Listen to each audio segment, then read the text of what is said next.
Ginoong Jesus, awit sa gugma pagdaig.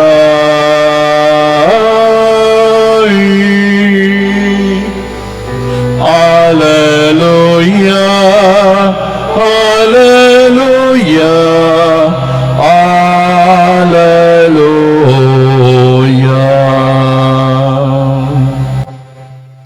Ang Ginoo mana kaninyo. Ang pagbasa sa Santos nga Ebanghelyo ning Domingo sumala ni San Juan.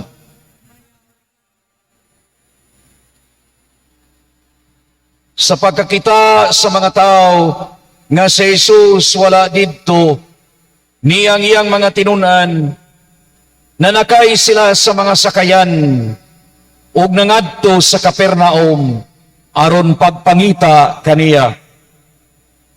Sa nakaplagana nila si Jesus dito sa tabok sa lanaw, miingon sila kaniya,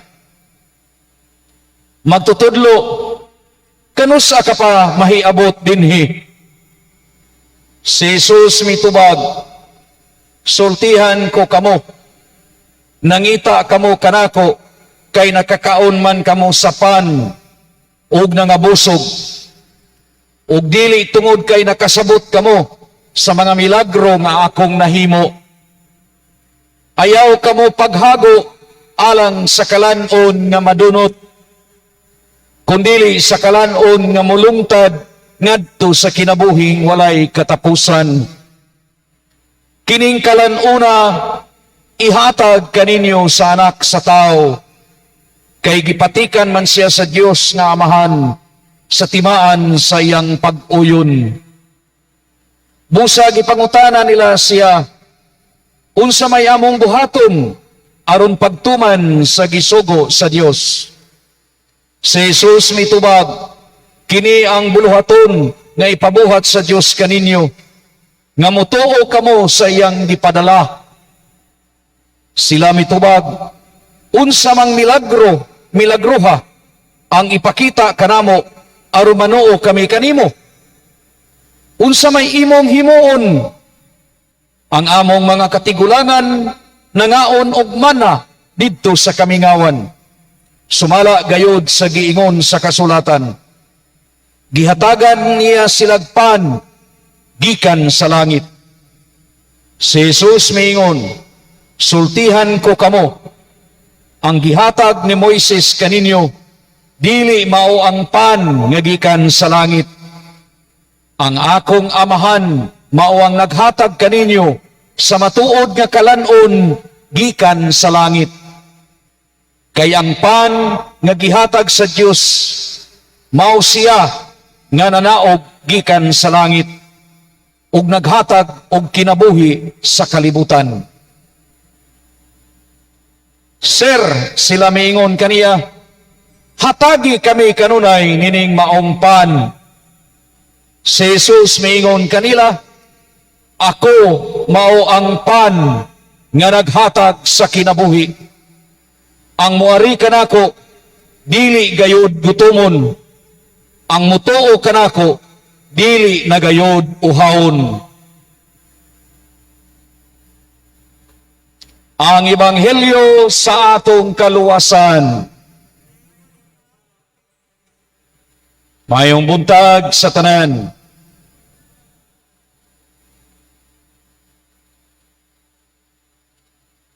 Ang mga Italian adunay paboritong pagkaon. Gitawag nila kini og pasta. Ang mga Koreano adunay paborito nilang gikaon. Ug kining mga pagkauna maunang mga pagkaon nga mga hang.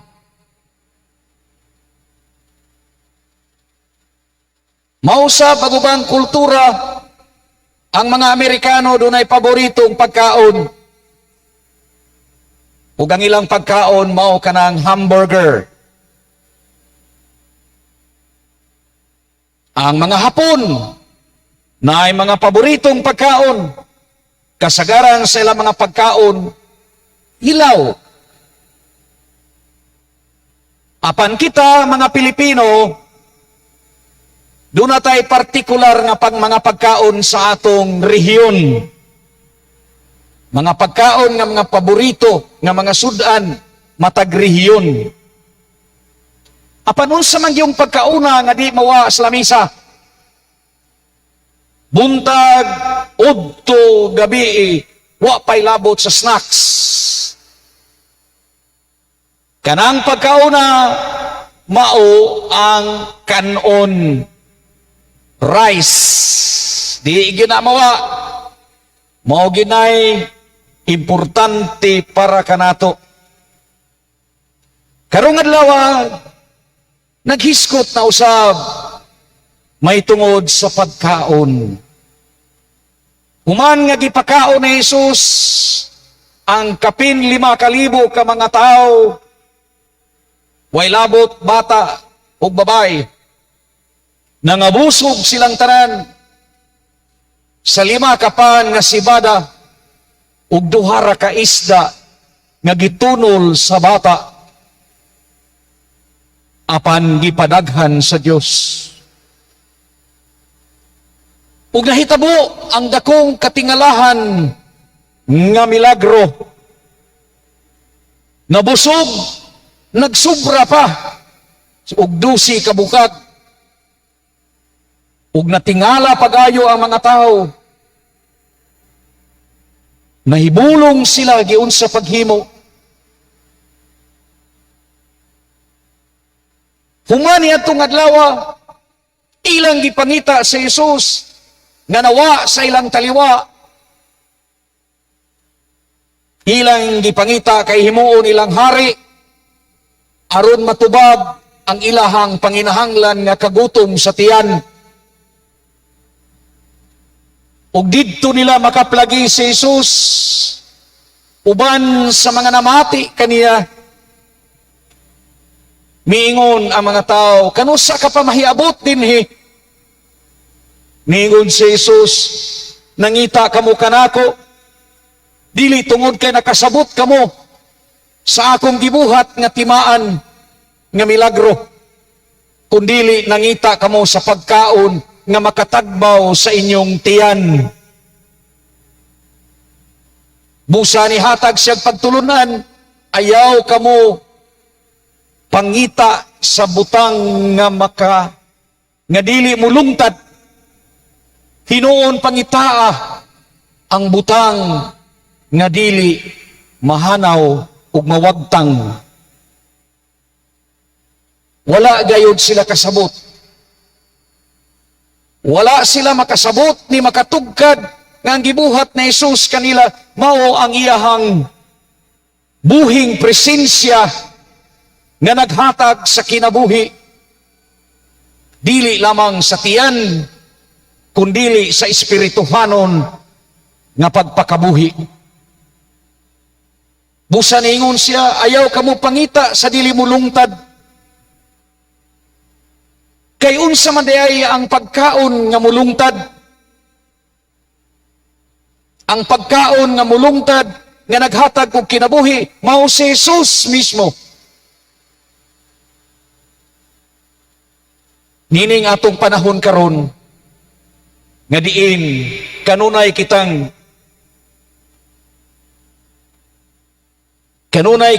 gipahinumduman, ilabi na sa atong kalisod karon unsa ka mahinungdanon ang material, pinansyal. Ang uban kanato mao ra gyud ilang gipangandoy, nagtuo sila nga makahatag kinig malumtaron nga kalipay o katagbawan. Mao bitaw nga gisuportaan kita pag-ayo sa media.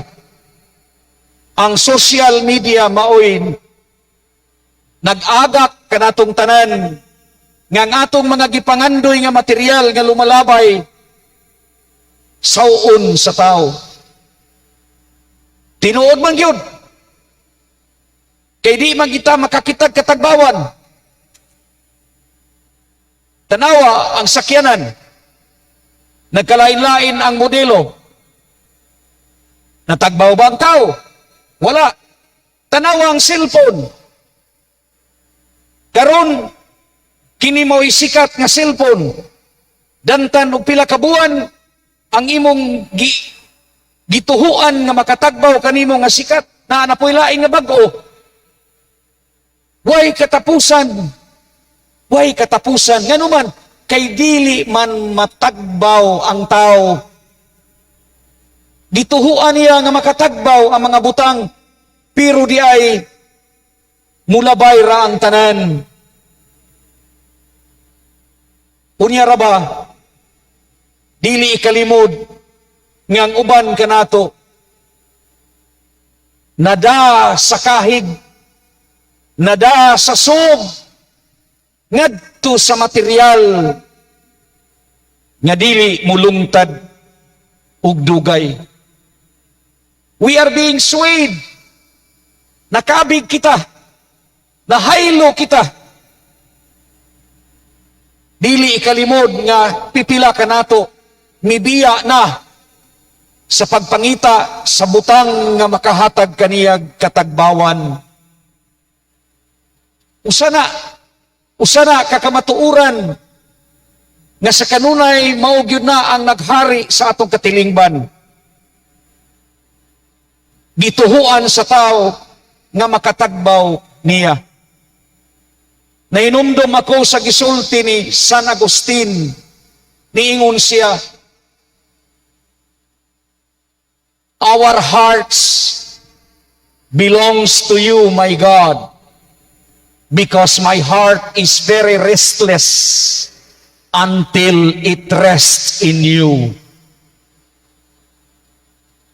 Dili gyud mapahimutan ang atong kasing-kasing hangtod nga dili nato makaplagan ang usa ka butang nga maghatag kanato katagbawan. Ug kini way lain kundili makita ug madawat nato sa santos nga misa. Pila ra ka porsyento ang nakakita sa maong bili. Ang bili may tungod sa atong Ginoong Hesus. Pila ra. Tanawa nga atong gidaghanon compared sa atong population of Catholics dinhi sa Cordoba. Ang Cordoba karon taas na kayo population. This is one of the densely populated places in Cebu.